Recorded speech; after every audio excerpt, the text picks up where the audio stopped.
Allahumma salli salatan kamilatan wa salim salaman. Assalamualaikum warahmatullahi wabarakatuh. Bismillah, alhamdulillah, wassalatu wassalamu ala rasulillah wa ala alihi wa sahbihi wa mawalah, amma ba'du. Asyhadu an la ilaha illallah, asyhadu anna muhammadar rasulullah. Allahumma sholli ala sayyidina Muhammad wa ala ali sayyidina Muhammad. Dalam kesempatan ini saya akan menjelaskan sebuah tata cara untuk membuat raja atau membuat wafak. Sebab di sebagian kitab para ulama menjelaskan bagi siapa orang yang bermaksud membuat raja atau membuat wafak, itu ada ketentuan atau ada syarat-syarat yang harus dipenuhi. Yang pertama yaitu siapa saja orang yang akan membuat wafak atau membuat raja, orang itu harus keadaan suci dari dua hadas, yaitu hadas besar dan hadas kecil. Yang kedua yaitu harus menghadap kiblat.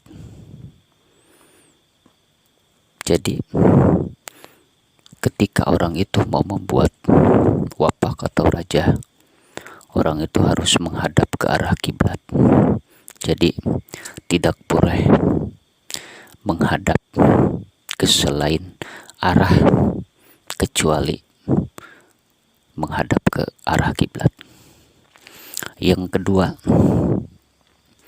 alat untuk menulisnya yaitu harus menggunakan alat yang tidak menggunakan elemen atau yang berbahan dari besi.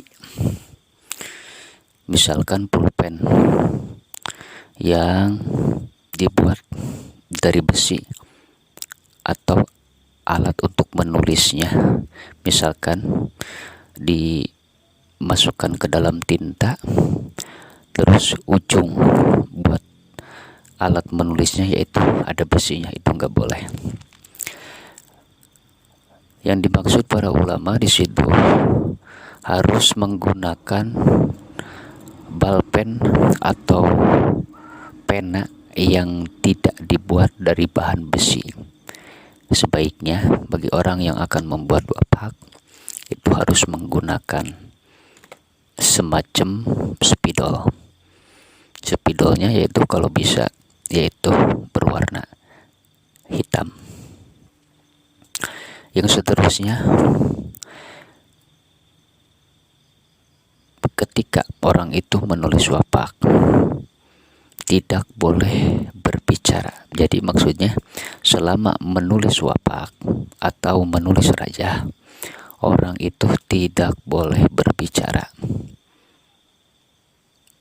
Walaupun ada orang atau mungkin keluarga kita bertanya kepada kita, usahakan jangan dulu dijawab, sebab itu sebuah larangan atau bisa disebut pantangan. Kalau bisa membuat raja di tempat yang sepi, yang enggak ada orang, misalkan dalam satu ruangan yang tidak ada orang atau di dalam kamar, itu tempat yang pas untuk membuat raja. Yang seterusnya, syarat yang selanjutnya yaitu si wafak tidak boleh terkena sinar matahari langsung. Jadi kalau kita sudah beres membuat raja atau wafak, tidak boleh terkena sinar matahari secara langsung. Jadi maksudnya jangan sampai dijemur seperti itu. Yang selanjutnya, wafak, jikalau menulis wafak semacam ada huruf mim atau mungkin huruf besar yang ada bundaran, yang ada bundaran semacam mim, itu harus ada bundarannya. Maksudnya tidak boleh sampai tidak ada bundaran. Itu syarat cara menulis wapak. Kalau kita dapat memenuhi syarat-syaratnya, insya Allah wapak yang kita buat akan mengandung khasiat dan manfaat yang luar biasa. Mungkin hanya ini yang saya bisa sampaikan. Mudah-mudahan ada manfaatnya. Insya Allah dalam kedepannya saya akan memberitahukan tata cara membuat raja atau wapak dan fungsinya atau padilahnya, cara menggunakannya dan tujuannya untuk apa. Insya Allah di video selanjutnya saya akan mengijazahkan suatu wapak atau padilah yang tertera dalam sebuah kitab. Wassalamualaikum warahmatullahi wabarakatuh. Assalamualaikum warahmatullahi